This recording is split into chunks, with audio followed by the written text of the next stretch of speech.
I'd like to call the November 18th, 2015 Eugene Budget Committee meeting to order and welcome everybody. We have a couple of new citizen members that have joined us tonight, so what we thought is maybe we could just go around real quick and everybody could introduce themselves. So one of them's getting her dinner. Oh, yeah. Oh, one of them's getting her dinner. Okay. So you have to sing until she And maybe while we'll do that in just a second. We're here tonight to discuss the multi-year financial plan, and we've got kind of a two-part meeting here. There's a presentation first by the staff, about 30 minutes in length, and then we've got about an hour for discussion. And so what we'll do is hear the discussion, or hear the presentation, and then go through the discussion. Okay, I think everybody's here. Why don't we swing around the table now and everybody could introduce themselves and welcome our new members. Maybe start with the mayor. So just for your information, I'm actually not part of the budget committee. Just so you know, there's 8 of them, but I'm not one of them. I'm just here sort of Mayor Kitty Pierce.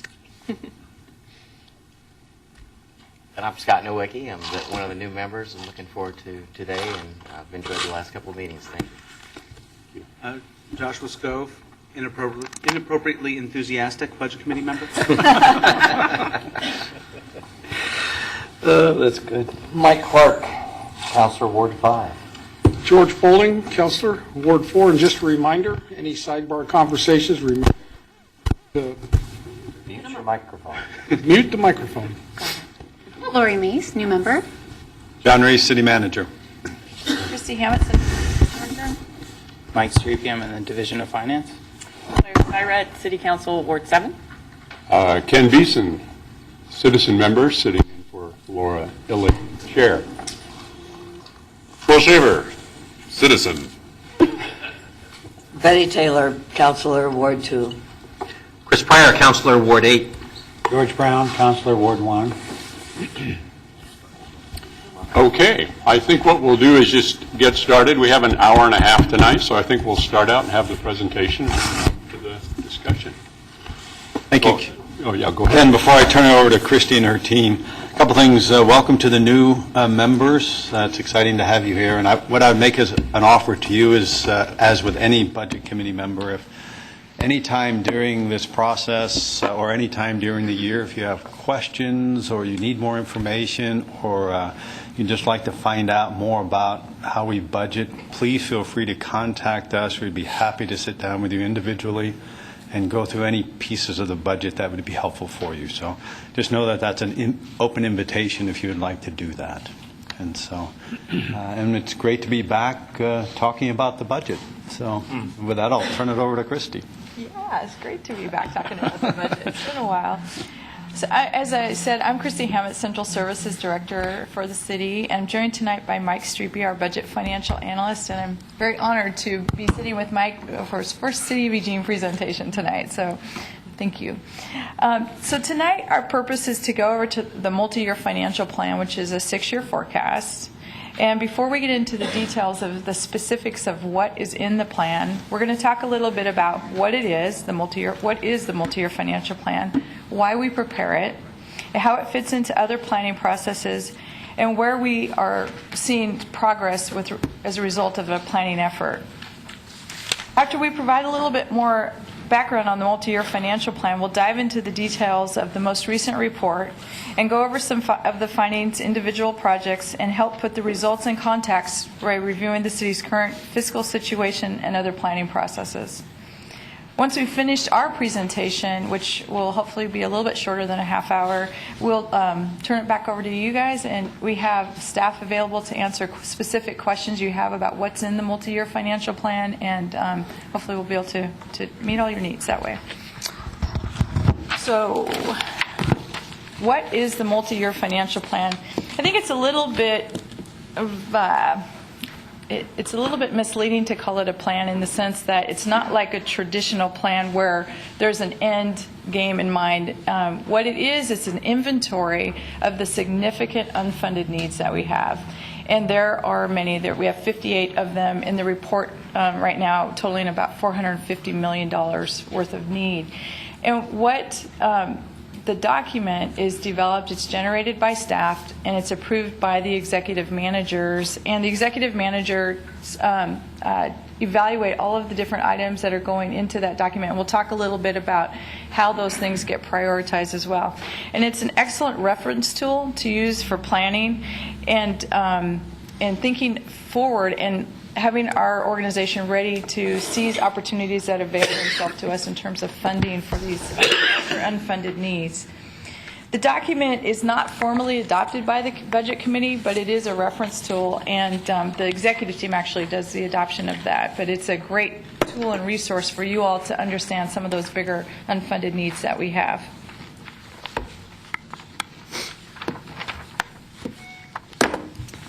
So as mentioned a little bit, why we prepare a multi-year financial plan. Again, it's one of the best practices with respect to long-term financial planning to really understand where the gaps are in the organization and the work that we need to accomplish.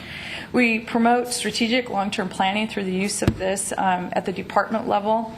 We're able to link council goals and fund forecasts and other planning tools to the items that are in the multi-year financial plan. And again, identifying current and future funding gaps and show the impacts. One of the things that I think is really unique about the plan and the work that we do, because it is a 6-year plan, it shows not only what the initial investment may be, but with some of the ongoing costs that are associated with the items as well.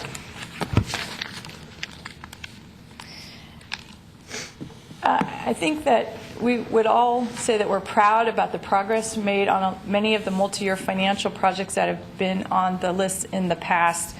Some of those are listed on this slide. Obviously, one of the bigger ones is the City Hall project, the library services enhancement, Spencer Butte trail restoration, the street bonds, and fixing our roads, the Holt Center, Silva Hall sound system, and the downtown public safety system. And those are just a few of the highlights, but there's been a lot of work that, a lot of projects that were on the multi-year financial plan that through as the means identified themselves and the timing was right, that we were able to move forward on these projects. We're able to come off the list and either move into the CIP or be addressed in other ways.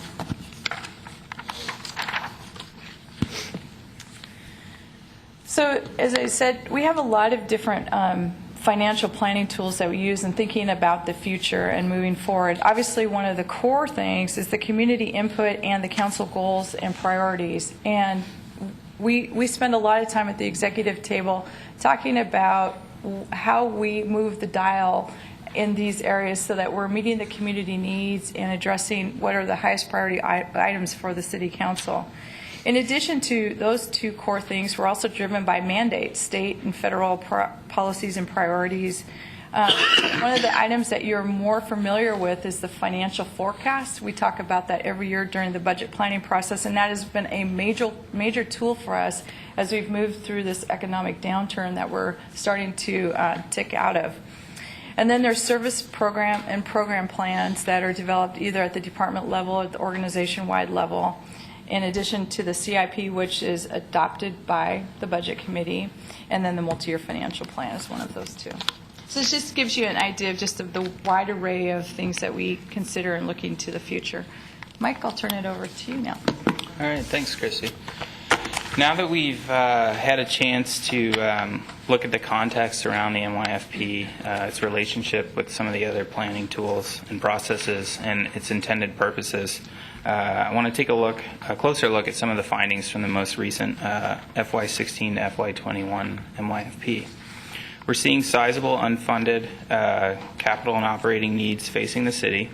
In a moment, I'll show the differences between these two types of unfunded costs and what that may mean for conversations about specific projects.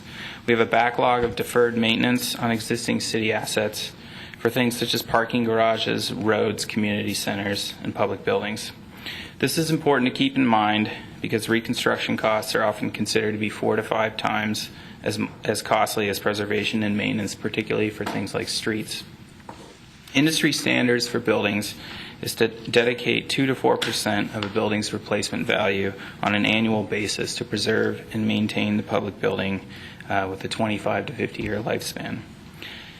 Many of the capital projects in the MYFP also result in ongoing operating costs, things such as the new West Side Fire Station or new community centers.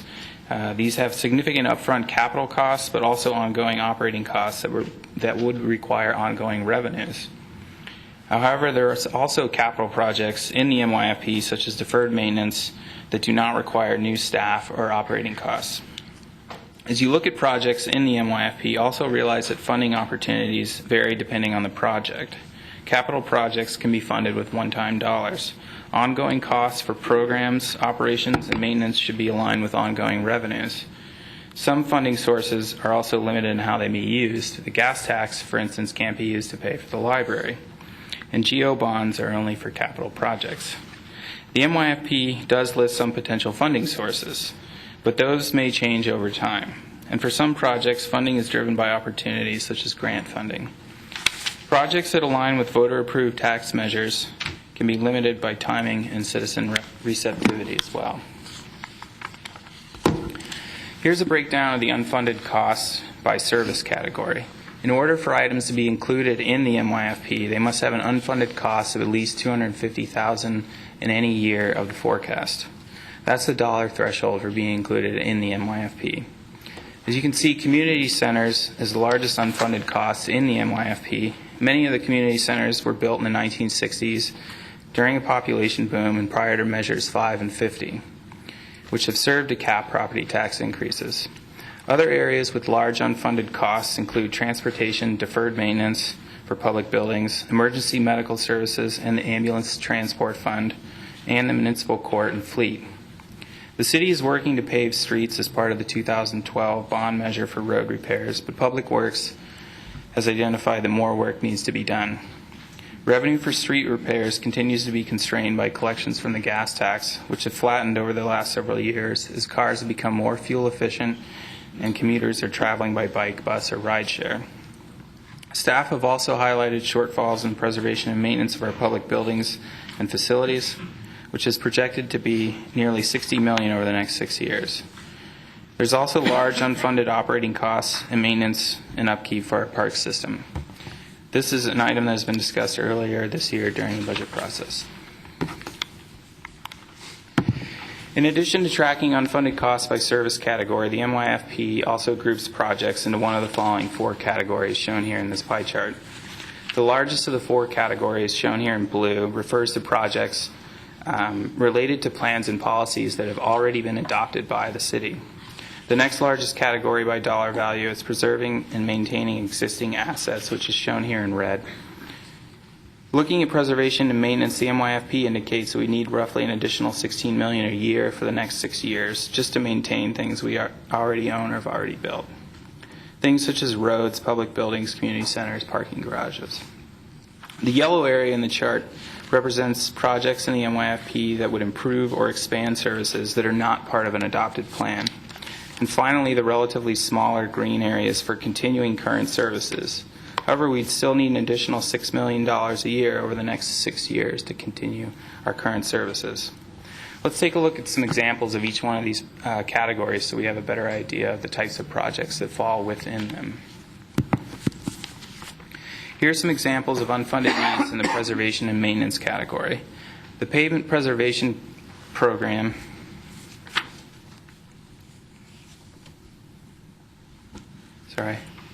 messed up on my notes. In addition to tracking unfunded costs by service categories, the largest share that we see here is 55% of total unfunded costs in the MYFP. This means that over half of the projects in here, of the $450 million, are related to plans and policies we've already adopted. Adopted plans represent such a large share of the unfunded costs, in part because these plans include the acquisition of new facilities, such as community centers, the West Side Fire Station or fleet facility, as well as the ongoing operating costs for those projects. Here's some examples of unfunded needs in the preservation and maintenance category. The pavement preservation program which you see here on the bottom right, accounts for $57 million of the $96 million unfunded costs in this category. So that's a huge need facing the city. We also have things like park maintenance, public buildings, and parking garages. Again, we as staff like to keep in mind the costs of preservation and maintenance are much cheaper in the long run than total reconstruction or rebuilding. This also aligns with Council's environmental goals. This MYFP category refers to projects that are not part of an adopted plan or any existing services or assets. These projects can have unfunded capital or operating costs, but generally revolve around new services. City Hall Phase 2 is listed here as an example with large unfunded capital costs, but also some ongoing operating costs. This category also includes things like PDD's livability staffing to manage compact growth, youth after-school programs, and Library of the Future enhancements. Here we see projects that are essentially part of our existing suite of services offered. Some of the city's current services are expected to experience funding challenges in the years ahead. Within this MYFP category, emergency medic unit staffing accounts for $15.8 million of the nearly $38 million unfunded costs.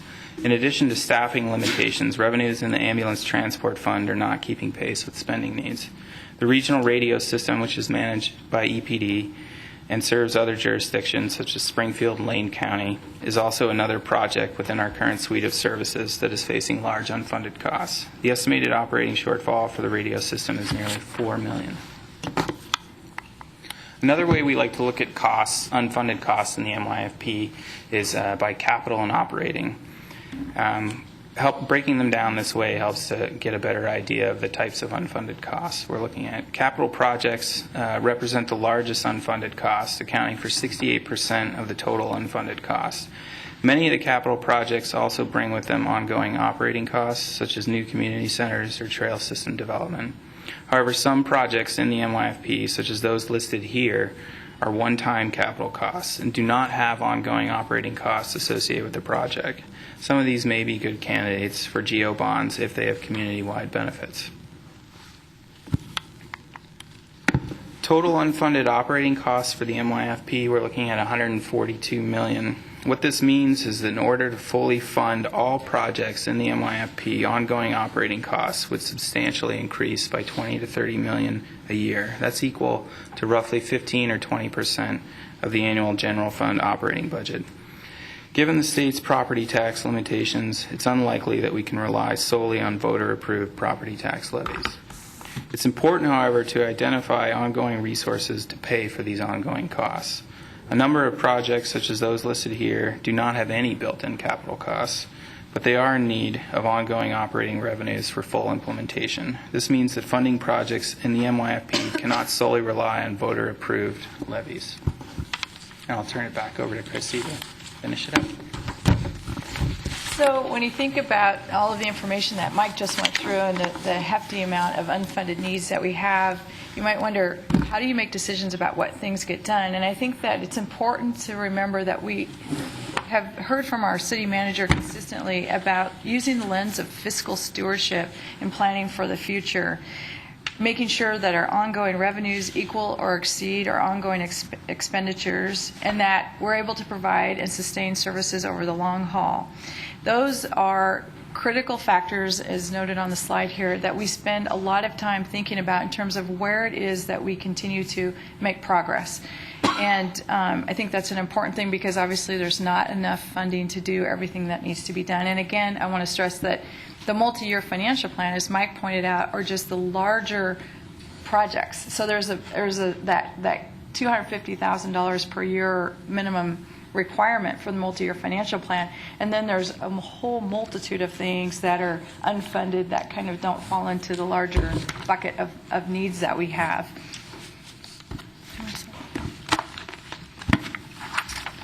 So as you think about, kind of where we are as an organization, we're improving.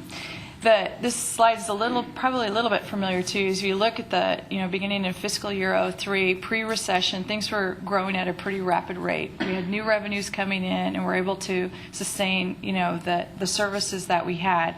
When we hit the recession and started to feel the impacts of the recession in fiscal year 2010, we've talked a lot about how our revenues really flattened out, and we had to make some really tough choices about our service portfolio so that we could have our expenses stay within the dollars that we had available to support them. Now, as we look to the future and we begin to look towards a sustainable budget, we need to be thinking about what is that growth rate going to be over time. And as you can see, from fiscal year 14 to 16, you start to see that we're slowly moving back in a positive direction. But I think being mindful of not doing too much too fast to see kind of how we come out of the recession over the long haul is really important as we make decisions around planning for some of these unfunded needs and wants that we have, not only for the organization but for the community. Funding options, when you look at the project list and you think about how do you get these things done and what are the funding options that are available, it really is not a one-size-fits all. It depends on the opportunities that come up. For instance, there may be some grant opportunities that come up related to emergency management type of activities, or now that we're hosting the World Games in 2021, there might be some funding that's available to us that maybe will make something on the list move to the top as a priority because of the funding sources that are available and the need that we have for that event and hosting that event. There's also the option of voter-approved bonds or levies that can raise revenues for capital or operating costs. And one of the great resources I think that the council and the budget committee have available to look at is the work by the revenue team. The revenue team wasn't necessarily tasked with aligning a revenue source with a particular outcome that we were trying to achieve, but it is a great resource that's available to us as we consider and look to the future about longer-term financing strategies. So the multi-year financial plan is it's updated every 2 years, and there's a lot of things that happen between the time that we build the plan and produce the next one. We live in a very dynamic environment where things are ever changing and new things are coming up. Many of the things that are on this slide have come up since we put the last plan together. One of those is the 2021 World Track Championships. And so what we want to make sure that you're aware of is that while not everything is reflected in the plan, we are thinking about many of these things that are at the forefront of people's minds. Broadbanding, municipal fiber is representing broadbanding, and it's not reflected in the plan, and it probably will be at some point, but it is something that we spend a lot of time thinking about and planning for. So I think the emphasis here is just more around, if you don't see it in the multi-year financial plan, remember that's a snapshot in time and that we live in a dynamic environment. So sometimes those things don't completely align. So how do projects get funded? Well, there's not a step-by-step path. It's not that clean as we were just talking about. It's just as opportunities arise. One of the things that you'll remember from the last year is that we had citizen interest in improving our library services and maintaining them at a previous level. And they showed strong support. They stepped forward to talk to the council, and things started moving, and there was that interest. And so sometimes things are a little bit more organic in that way, and sometimes, like we talked about, there's a grant opportunity that comes forward, or there's a master planning process that lends itself to some really strategic thinking about funding sources that may be available to move forward. And lastly, this last slide, as we wrap up, is just sort of the takeaways, things that we want to leave you with.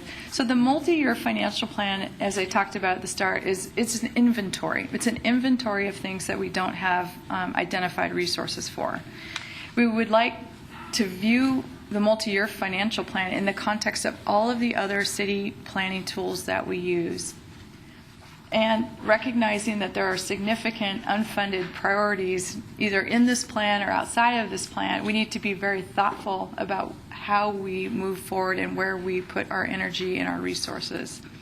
And lastly, that we just want to continue to emphasize that our fiscal sustainability remains our long-term goal. And while there are many things on there that we would like to fund, we need to do it in the context of being aware of the growth rate in our revenues so that we don't outpace what the things that we want to accomplish.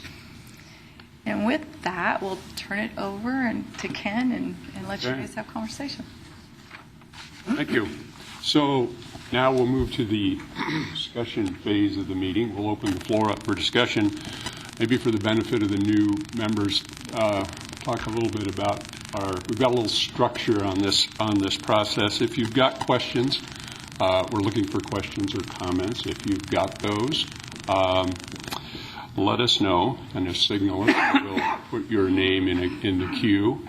And when it's your turn, you'll have 3 minutes to give your question or your comment or to talk. There are timers around the room, and they're fairly straightforward. Once you've got about 30 seconds left in the 3 minutes, it'll blink yellow, and it'll blink red when your time is up. If you've got additional comments beyond that, let us know, and we'll put you in the queue for round 2. So I think with that, what we'll do is open it up. Can I just say one thing I forgot Yes, you to can. mention? One of the things I forgot to mention is that the multi-year financial plan is in the back of your fiscal year 16 proposed budget. So if you are looking for it, that's a place that you can find it. And if you have any trouble with that, we'd be happy to help get that for you. Okay, so with that, please. Josh. Given my introduction before, I really should start. So I have a ton of things. I'll keep this first one short, really. I would really like to hear from staff and from counselors about what the most productive guidance for staff would be on the multi-year financial plan tonight. I mean, we can talk about things that we think are important, but many of them are sort of self-evidently so, and then furthermore, there's rationale built into the plan. So actually I feel good about it as something that sort of describes the landscape. But there are things we can't quite see, as well as we want to, and I'll give just one example, but there are more if we run out of things to talk about.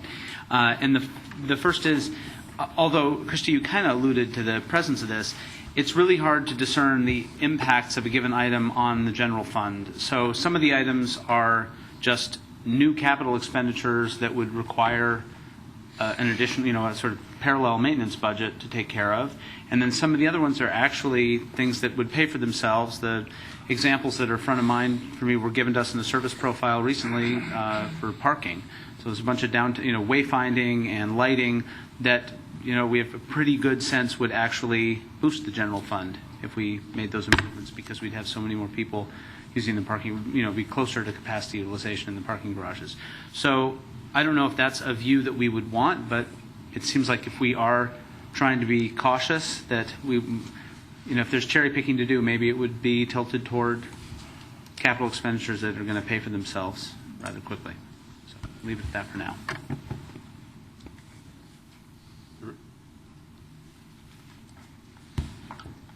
There was a question you guys want to... Well, I wasn't sure if that was a question for you all or for me in terms of prioritization and giving direction to staff. So, Please, if you have an answer. well, I think it's emphasizing the point that we continue to look for the opportunities to move things from the multi-year financial plan to a funding source, and we haven't specifically talked about how we prioritize doing so. Generally, opportunities avail themselves. And while like for example, the parking garages, while we may be able to return dollars back to the general fund by doing that work, we still have to have money to do the upfront costs that are associated with that. And so that's still a little bit, could be a gap in one of the examples that you provided. So I don't know, Josh, if I'm answering your question or not. But, in terms of that, we're always evaluating that. But sometimes those capital projects still take one-time dollars of investment in order to start to receive the revenue to pay back the debt. Does that make sense? And just as a quick follow-up, I just meant it's hard to tell which items are which when you go through this. Oh, I see what you're saying. Okay. So to identify which of those items actually have a revenue source attached to them or would generate revenue. Got it. Okay. Or would be attached to the general fund versus something else, for example. Yeah, even more so, yeah. So, Okay. Will? Well, similar question to Josh. Other than, I could just go through and be like, hey, this, 160,000 a year for Envision Eugene, when does Envision Eugene ever stop? I can ask that question, but other than poking holes at individual things in the plan, I'm confused on what feedback you're wanting from us. What is if we don't approve it, and therefore this is just an advisory meeting, what feedback are you wanting from us? You can start. Yeah, well, I guess what I would say is that what we want you to be aware of as the budget committee members are all the other unfunded needs that are on the inventory that we have, so that you can understand those, so that when you're at the table and you're making decisions about how to allocate dollars, that you're aware of all of these unfunded needs. And at times, you may be asked as part of the budget committee process to talk about one of these in the funding strategy that'll come forward through the budget process itself. And so it's really, it's an educational tool and also an inventory, but it's not a comprehensive inventory of everything that's unfunded. So it just sort of gives you a little bit more insight into the things that we're tracking across the organization that need funding identified at some point. Does that help? And Sure. I think, I don't think we're asking for guidance from this group tonight. I think what it is to, for all of us to sort of be at the same level of information around what's out there that may not be funded, or and sort of where they sit in these different categories as you look at the pie chart and those kinds of things. And so I think part of it's an awareness, particularly as we move into the actual more formal budget process, which all of you then really do make decisions or recommendations around some things. Having this as a backdrop could be helpful, either in where you choose to allocate dollars, or if you want to have conversations about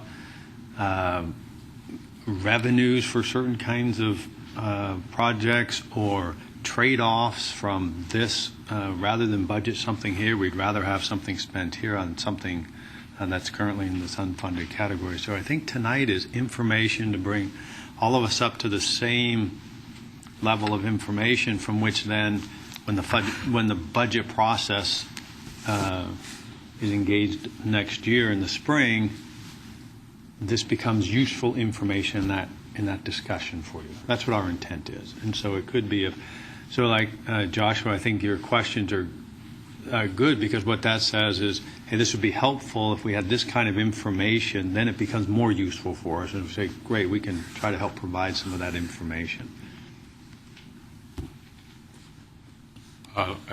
Lori? Okay.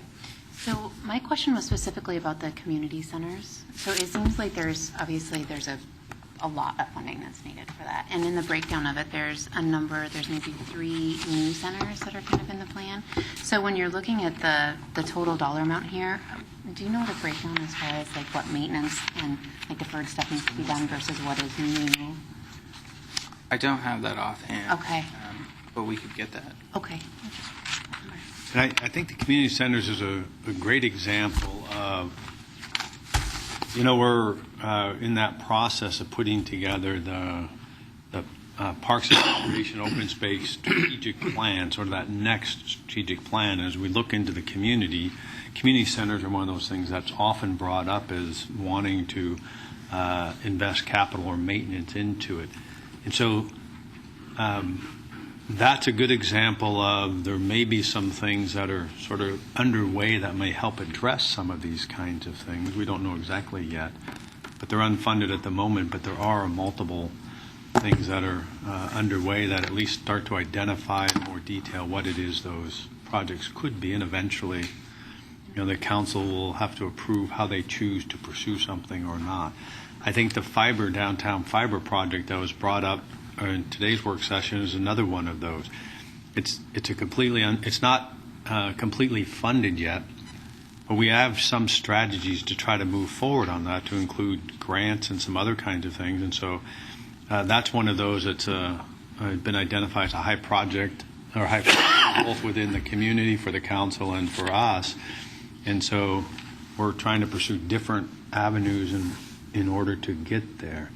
And but by identifying it here, people are at least aware that it's something that we're trying to pursue. So Lori, I would also say that in the multi-year financial plan for the different rec centers, it has the maintenance costs and the capital costs in there, but it's not for all of them combined. It's just for each of the centers. Okay, I have Councilor Pryor and then Councilor Clark. Thank you. The question was asked, what is the value of tonight with regard to our eventual budget? And I think the value is, to me, the budgeting process is one of dealing with a variety of different pressures. As we set a budget, we have operational pressures, we have capital pressures, we have community pressures, and then we have philosophical pressures. And all of those are pushing at us to say, how should we spend the money? This presentation tonight is one of the pressures that we will be having to deal with, not directly, but we have to keep it in our mind that as we respond to the other pressures, we have to keep this one in mind. And I don't view this as one pressure. This is actually a whole bunch of them coming through. So as and this has typically happened in past budget committees, it's very common for people to come to the budget committee meeting and ask for something, which applies pressure to the budgeting process and says, we would like for you to do X, Y, Z with your money, which is a new pressure. Or it could be a pressure that's been going on for years, but it is a pressure. And as we respond to that pressure, we have to keep in mind that we also have the regular day-to-day operational pressures that the budget was theoretically created to deal with. And then there are also philosophical issues. They talked about the goals and objectives for the council. Those are a series of philosophical and strategic pressures that we've put on the operation that have to be taken into consideration. So the value of tonight is to always keep in mind that when someone comes and applies a new pressure, we've already got 10 or 15 on us. And what do we need to do to balance all of those? If we're going to respond to a pressure here, it's going to require us to relieve pressure somewhere else. And so will the pressure be relieved with what's going on here? Or will we respond to this pressure, which means we have to take it off somewhere else? But if we respond to one pressure, we're going to have to remove it somewhere else. That's why you need 16 people to do this, because I wouldn't want to be the person to figure out how that balance is. But having 16 people, I think, makes it much easier to figure out what is the appropriate response to all of these different budgetary pressures that are on us. Thank you. Councilor Clark. Actually, I decided to pass. Take another cue.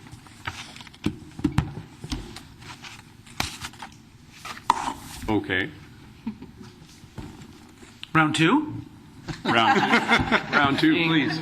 Oh, Councilor Surratt. Yeah, I guess I would just say, one obvious reason to have this meeting is the information was in your budget document. They're prepared, and if we don't bring it some attention, you might not ever look at it. And as Councilor Pryor has pointed out, it does inform what we as a council are thinking about as we think, the actions we take today have ramifications into the future. And so I think it's, of value to raise this particular plan, and there are other financial documents related to how we budget that we have meetings about. You all get service profile meetings that help you dig down into a more detailed level. So while it might seem like we're skimming the surface here, it's a way to demonstrate for the budget committee that there are these deeper issues that we want you to be aware of. At the same time, I think you might also identify things in here that you as a budget committee member really want to raise up and ask us to look at and think about how we're going to identify funding for them going forward. So you can help us think through the longer term strategy as well, even though your service on the budget committee may end next year, you can still help us inform how we're going to meet these challenges going forward. Okay. And is there anyone else? All right. We'll open it up for a round two. Josh, do you have another question? How did you know? So I appreciate those comments. I should say, just as context, for me, I have a sense of what council has, what you have put in front of you. It's a crazy amount of material. I have the luxury of getting to focus on things like the multi-year financial plan because I'm merely on the budget committee. So I say this acknowledging the deeper, broader context that you guys have to wrestle with.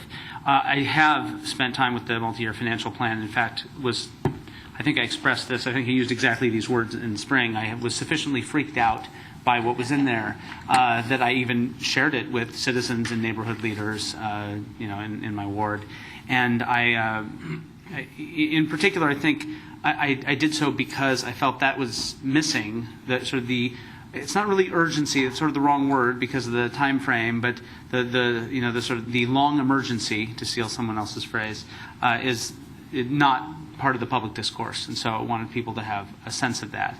So with that in mind, I guess I have two things I want to put out there. I'll say them as if I believe them, but I'm ready to have people tell me better.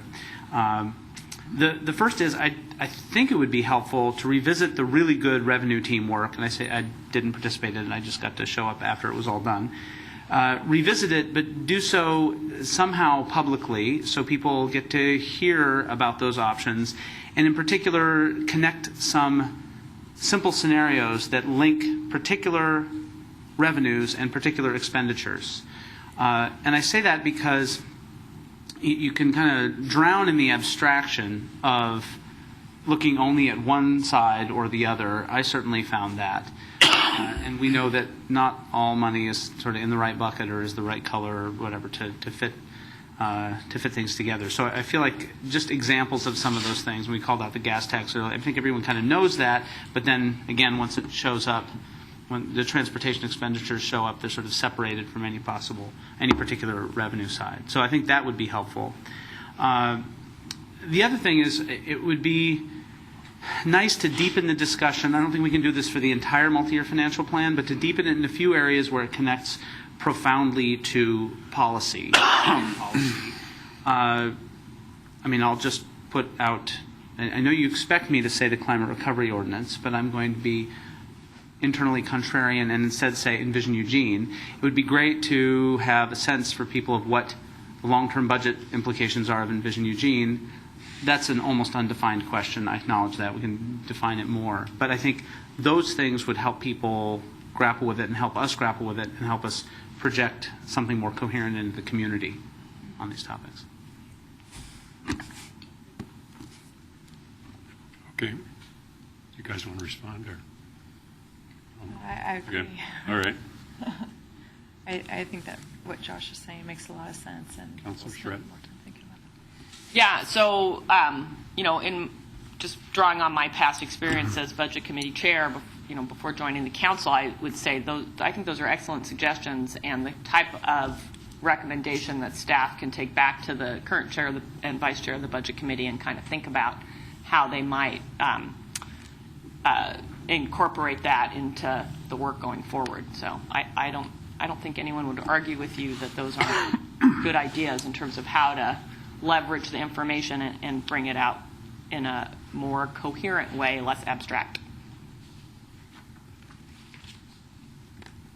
Well, I have a question.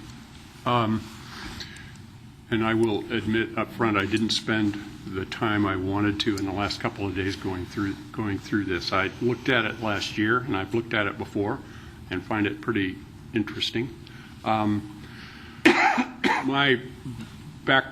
of my background is on the utility side of the world, and I'm pretty interested in aging infrastructure. And I think I've kind of asked this question before, and I know it's kind of a big area and it gets a little nebulous, but when I look at the city or look at anything of this size and imagining all of the facilities that have been installed out there over many, many years, I just find myself kind of thinking about aging infrastructure and how we collectively as a community kind of get a grip on taking care of that, and as certain parts of it are aging and deteriorating, one would expect that needs to be replaced. And again, I know kind of on the utility side of the world, a tremendous amount of facilities were installed in the 60s and 70s, and then there was a lot of slowdown in the 80s. And, so you have almost waves of this coming at you. And I'm just wondering if you guys can talk about that a little bit and how it kind of fits into this and how you how you see kind of moving that into the world of, where we would, I guess, be able to work on it and pay for it. I would suggest, Kurt? Mike.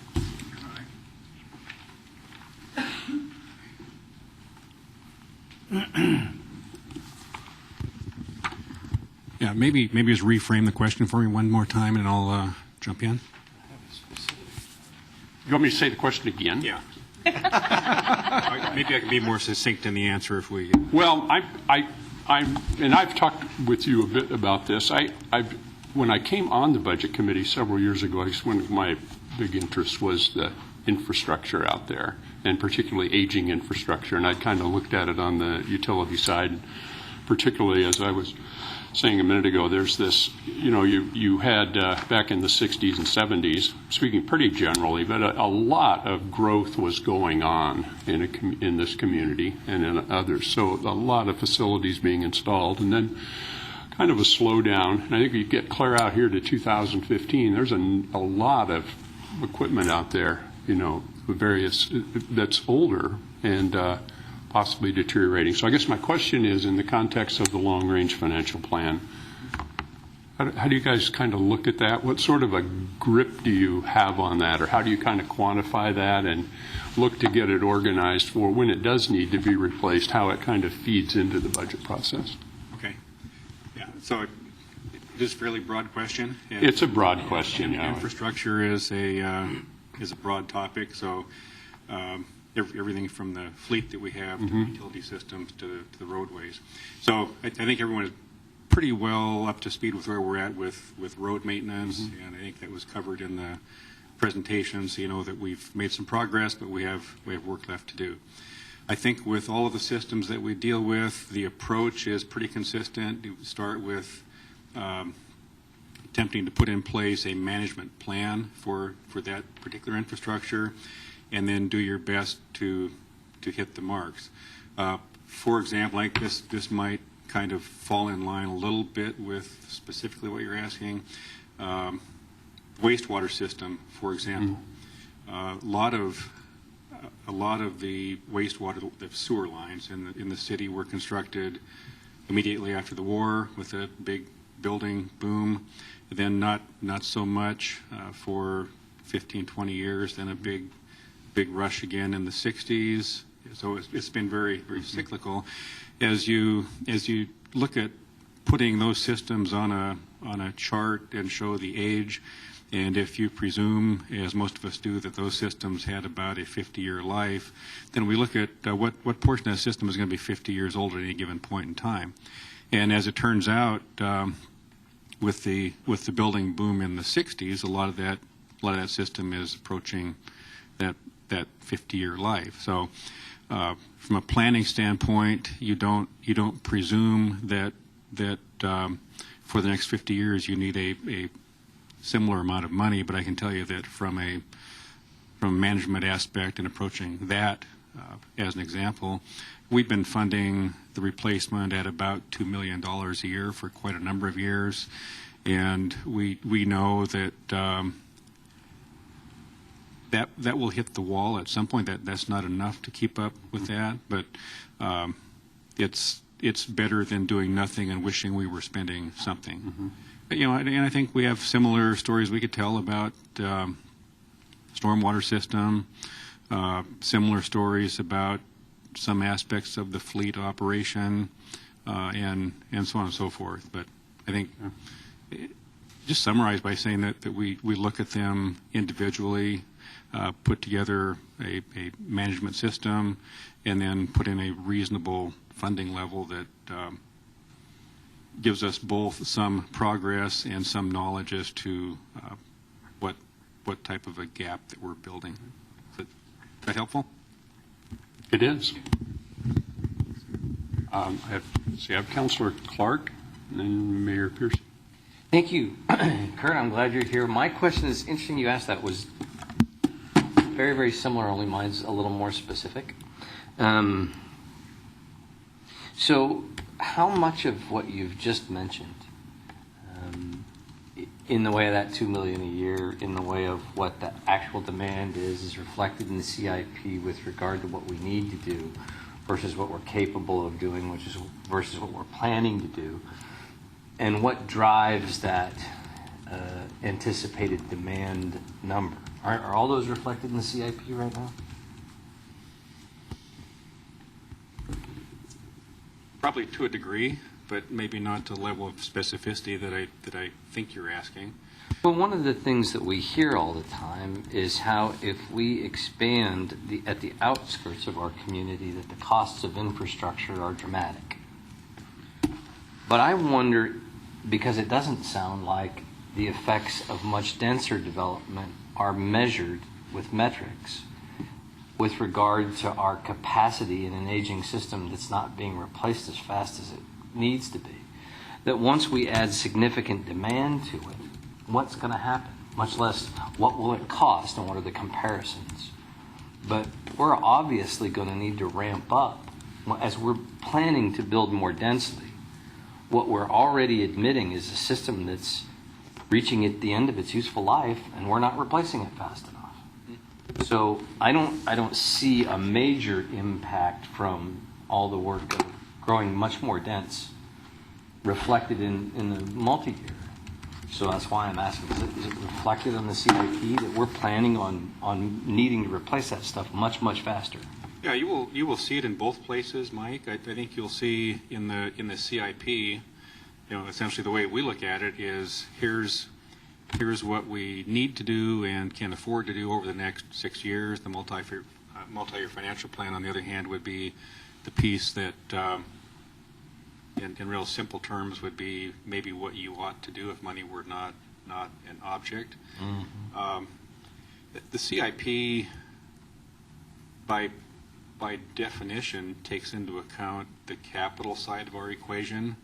And by and large, as I was answering Ken's question, we're talking to a much greater extent about the O&M side of it. Right. So, and I think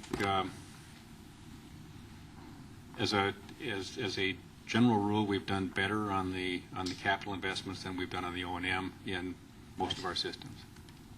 Okay. I think bank will keep up on the capital side largely because the capital needs are identified through the project lists that accompany SDC methodology, for example. Right. And the cost of capital improvements is captured through multiple ways, right. Assessments, SDCs, rates, et cetera. The O&M side is whether it's fleet, whether it's wastewater storage, it's rate-based, and there are practical and political limits to that.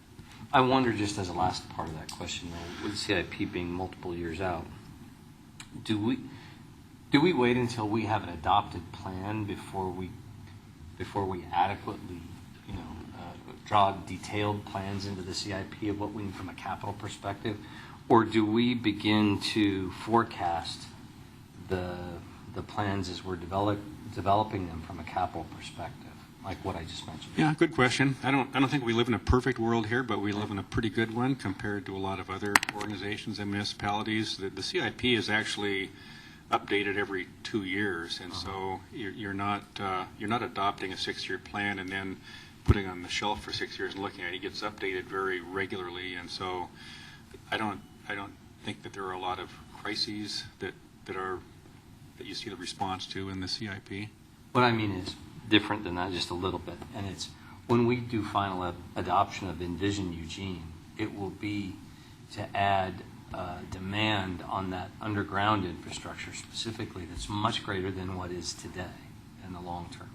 So do you wait until the new UGB and all the formal plans are adopted before you forecast that demand, or do you begin to work that stuff up now in advance? Sure. I think more it's more a matter of anticipating that than waiting for a plan to be adopted. Mm-hmm. There are reasonable assumptions that one can make. Okay. I think more proactive than reactive would be my opinion. Okay. Thank you. Mayor Piercy. Thank you. It makes me think about how we can use the budget process to not only inform the budget committee, but inform the public in a better way of things that are coming. Lots of times that people don't pay attention to it. It's there, as opposed to pulling out for people that this is coming in the future, and we're going to be talking about it and planning for it. So don't be surprised when it occurs, and doing that in a really obvious way, because when we go, as you well know, when we go through any major debate in the community, or fiscal debate in the community, we always get questions about what people didn't know, or what was being hidden, or what was made as aware to people. And so it just seems to me there's something really important here about highlighting things that you see coming that you think the public needs to get ready for, and kind of thinking about that as we go through this this process. I think Mike's talking about that too, but I really think it is about, you made me think about emergency planning and those kinds of issues that will end up on the policy table, but you can also identify what we need to be paying attention to as we go through our budget process. Otherwise, we'll just see a list and won't know what's the most important thing to be paying attention to. So when we arrive at a place where we need that taken care of, we will have thought that we prepared for it, knew it was coming, and we tried to prepare our community for it. So that's just something that this conversation makes me think about. How do we do that better and use this as a tool? Councilor Pryor. Oh, you're third row. You're in the third queue. Yeah. One of the toughest questions for me to deal with, because I have a hard time answering it, is why didn't you do something about this? And you get asked it every once in a while. Somebody will say, here's this problem, it's been around for a while, why didn't you do something about it? And the difficulty is I don't have a good answer for that, because it's a combination of the resources, the pressure, other competing interests, and I think that's inherent in the budgeting process, is we're constantly having to make choices between what we're going to do something about now and what we're going to consciously say, or even unconsciously say, we're not going to do something about that now, and then have to pay the piper later. And so to the point about being more aware of what those pressures are, is to be able to say, I'm just letting you know in advance, yeah, I think this is an issue. I think this is a problem. I can't do anything about it now as much as I would like to, because I have these 5 other things I have to do. And I can't do 10, I can only do 5. Because I think when you're asked, why didn't you do something about it much later, and you haven't done a good job of that, then any answer you give makes you look like you're stonewalling or hiding or being incompetent. And the budgeting process is one that needs to be done very thoughtfully and deliberately. We need to think not only today, but in the future. And those are the trade-offs that I think we have to make people aware of now. Is, yeah, there's 50 things, and some of them are things we cannot do now. As much as we know about them, want to, agree that they need to be done, we simply can't do it. But that's inherent. Okay. I've got Will. So one of the things, as I'm sitting here listening to this, that I'm thinking is that a different way of kind of breaking this information down that might be helpful is things that are wish list. So the railroad quiet zone is like a perfect example of like wish list. If the railroad quiet zone doesn't happen, the sky won't fall. We won't, like, it's not going to be the end of the world. I would love it if it happened. It would be great. But whereas the ambulance transport fund shortfall, if we don't figure out what we're going to do about that, then that could pose some serious problems. And so it seems like because there's such a wide variety of things, it doesn't seem like there's a good index for here's the section of things that, road maintenance fund. If we keep deferring this road maintenance, it's really going to bite us. It's really going to cost us money. Whereas if we don't build this new community center, some folks are going to be out, a potential place to meet, and community is great, but it's not. It seems like they're kind of a different they should be in different buckets. At least they are in different buckets in my head. And that, one of them, if we avoid it, it's going to cost us a lot more money than if the other one is kind of more of a wish list. So I was just scrolling through it here, and I'm thinking, okay, some of these items are super critical, and some of these items are kind of like, City Hall Phase 2. Well, that'd be nice, but is it more important than the road fund? Is it going to cost us more ultimately? I don't know. Just a different way of thinking about it, and maybe a different way that this information could be presented. I've got Councilor Clark and I've got Josh for round 3. Is there anyone who hasn't had a chance to comment that wishes to? Scott?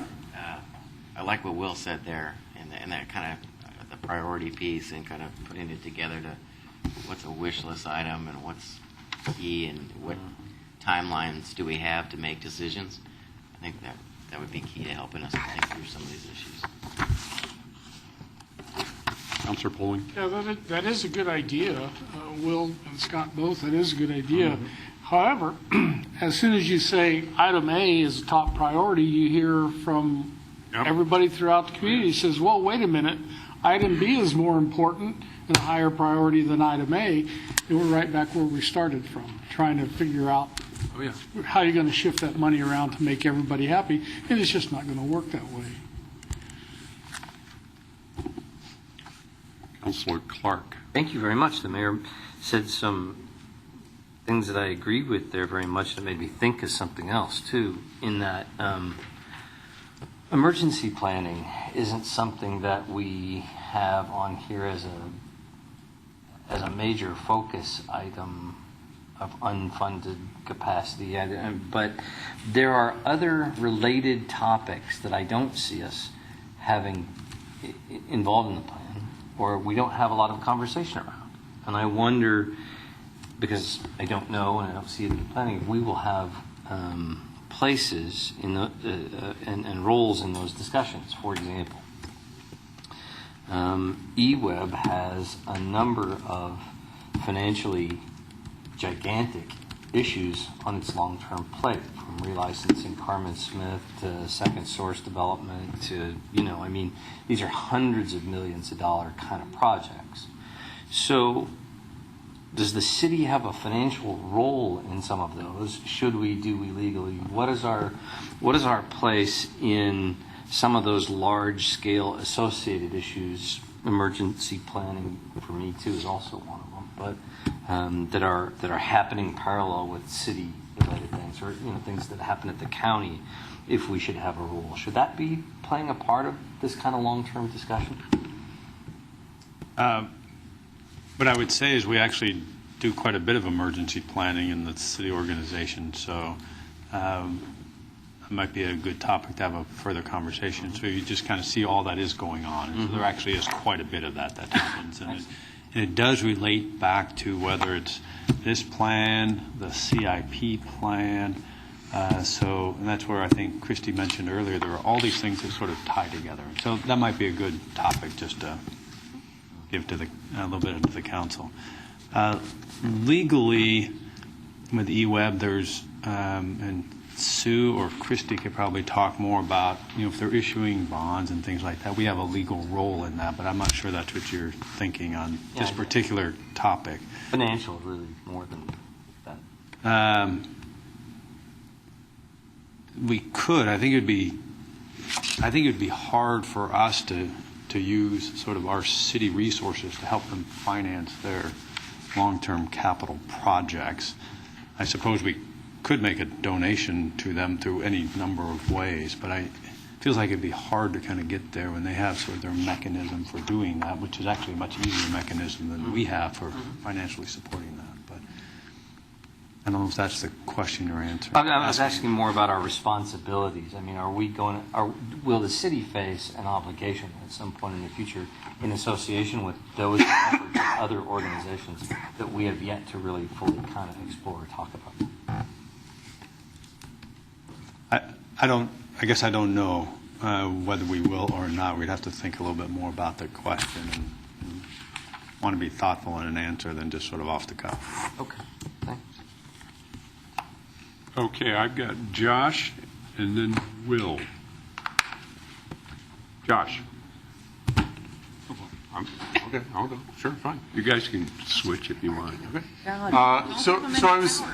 So thinking more about what I said about the wish list versus the mandatory, looking at the timelines of a number of these projects, we've got an unknown start time for. I'll just go pick on the quiet zone again. So you look at the quiet zone. It says, well, no money in 2016, I think, and then some money in 2017, and that would be like if we happened to start the project, we would be spending money in 2017. But if we didn't start the project, we wouldn't be spending money in 2017. Mm-hmm. Versus some of the other things, I'm thinking that one way of looking at this is on a time basis of like if we ignore the deferred road maintenance or the deferred parking garage maintenance, and we delay it by 2 years, the cost then will be this much. Versus if we ignore the quiet fund and we delay, or the railroad quiet zone, and we delay it for 2 years, the cost will be pretty much the same or similar, commiserately. So I'm thinking that there might be a way to look at it on a time scale basis that's different from the here's why these projects are impending doom is because if we don't deal with them within the next budget cycle or two, the cost is going to spiral out of control or even just increase significantly. Versus here's a set of projects that, while nice, won't increase costs significantly. I think, yes, but I'd also say there's an opportunity cost to some of these. So the railroad quiet zone is a good example of that.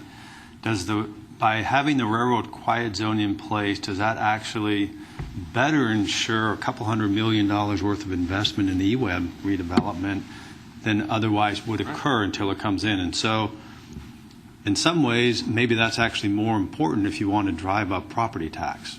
And so downtown fiber is a similar kind of a conversation. If we don't do it, I mean, the only urgency for downtown fiber is for redevelopment of downtown, particularly to drive a job base. And so if you double or triple the number of tech workers in the downtown, you're driving sort of an economy, which now the result or the output of that economy actually allows you to do some other things as well. And so as we kind of think about putting them on a wish versus need versus a time scale, I think there's multiple variables that we'd want to think about in that and see how they all fit. So as a tech worker who hates noise, I hate to be picking on the I hate to be picking on the fiber and railroad projects. So we wouldn't want you to move out of the downtown, right, if you're in the downtown because of the railroad noise. So Josh. Actually, I'll pick up right there. I think that relates, I hope obviously, but I'll connect the dots here, to my comment earlier about those items that actually have a positive impact on general fund or some other revenue source that follows on them, as opposed to the ones that end up just needing more maintenance. Not that we shouldn't build things that need maintenance, that's not what I mean, but it just those are very different types of items. And you can see when the capital expenditure is closer than the last year out, you can see some estimate of the maintenance and item by item in the multi-year financial plan, but you can't see any revenue effects. And so that sort of thing that John just pointed out that I think is hugely important is actually totally invisible. I don't want to ask finance staff to get lost in an endless project of financial modeling, though that may sound fun. But at the same time, I think it's having snapshots of some of these things just so we can tell them apart. I really appreciate what Will said and trying to tell these things apart. Wish list versus things that seem like dire necessities. I agree with Councilor Bowling that that's going to be in the eye of the beholder pretty fast. But I think that's part of the reason to have this as a more public discussion. I can look at the ambulance one for sure. You look at it and you think, wow, I bet people are, without even knowing it, expecting us to take care of that one, right? I think they are. But actually, I'm not really sure exactly what people are expecting. And so I think that's why we've got to figure out ways to communicate pieces of this, or if there are really visceral parts of this that you could chunk off and give people a sense of, that would be helpful. And I don't know when that just turns into updating the multi-year financial plan and adding more detail. I'll leave that to you all. But I think that part is really essential. I actually had disaster preparedness, disaster resilience, earthquake preparedness on my long list of things. I think actually that does relate to some of these higher level policy objectives like Envision Eugene and the Climate Recovery Ordinance, where you know that they're related to certain items, but it's also totally opaque. You really can't easily see which items are putting us on a particular path. And I feel like that, you could even say 2021 is like that as well. I'm sure, this is happening to me, so it must be happening to other people, that 2021 is invoked as a rationale for virtually any type of expenditure now. And that's often totally legitimate because we have to think ahead on some of these things. They won't get built if we wait till 2020 to start talking about it. But at the same time, there's no package there. There's no sort of coherence. We can't see it. It's spread across multiple items. So that sort of policy objective level visibility would be great. Thank you. Councilor Pryor. What's interesting is we're trying to talk about what's our triage methodology for priorities. How do we go about triaging the different priorities? And as Will talks about, you might do it in terms of age and deterioration, which is a legitimate way to do it. But there are other factors, as the city manager mentioned, opportunity costs or other things like that.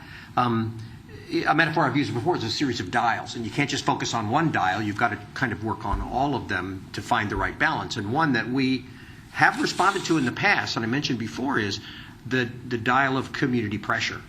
I've seen folks come to this meeting and say, this need is very great in the community, and it wasn't on our radar in terms of deterioration, and it wasn't on our radar in terms of opportunity, or it wasn't even in here, but we'll give $2 million to a park because we have sufficient pressure to do it.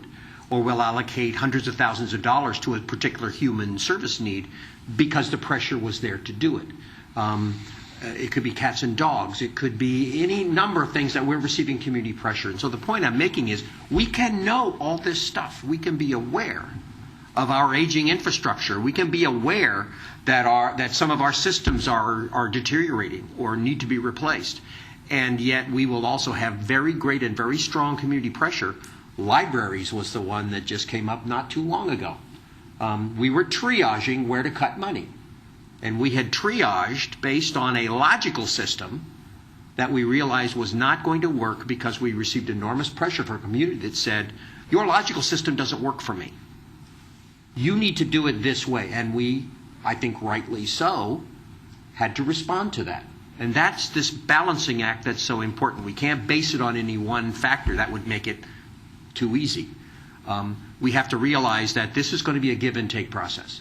And some of those gives and some of those takes are going to be very illogical. And they're going to be very subjective, but we're going to have to respond to them anyway, because that's what this is. I'd love it to be something that you could feed it into a computer and it would come out the other side, but it's not. It's this art, and we're going to have to figure out a way to do it and respond to all those different things that are going to be coming at us. And I think that's where we have to rely on staff's ability to study these issues thoroughly enough that we have good information to help us as we try to adjust all those dials.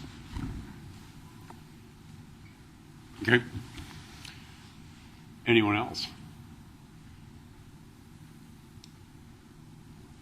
Do you guys have anything? We don't have anything else to share. Yeah?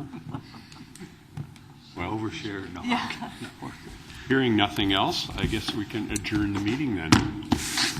Thanks very much. Thank you. When are we done paying for Eugene?